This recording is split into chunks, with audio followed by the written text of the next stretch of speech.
lagaga saaro run lagaga saaro ayaan jecelahay waxa kaloon jecelahay ummadda Soomaaliyeed in Ilaahay nabad siiyo in Ilaahay hoggaan wanaagsan u soo saaro in Ilaahay dejiyo dalkooda iyo dadkooda liibaan baan la jecelay waayo iimaankeena wanaagsan iyo diinteena ayaa ina faraysa inaanayna noolaan karayn iyadoo jaarkeenu gubanayo ma noolaan karayn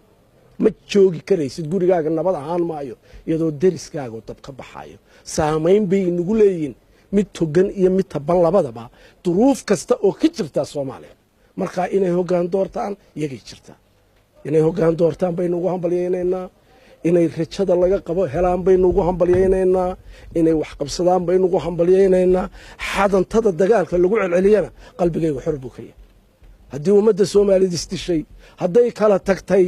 haddii qoloba qarankeedii dhisatay inta aan sii xoqanayo shalaalay dilay waxaan u aqaanaa wax gaaban oo liita waxaan u aqaanaa cuqdad waxaan u aqaanaa talaan kalsooni lahayn haddii Soomaaliyeed istishay iyaguna way istileen waa la kala tegay uma ahmalihi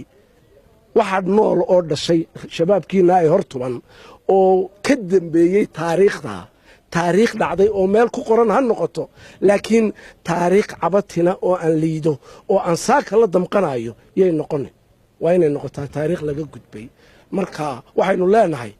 walaaladeen waxaynu hadhistaan taladeena halkana inagu aynu wada jir iyo midnimo kaga saaro waxaan leeyahay la qoqobi shacabka reer Soomaaliland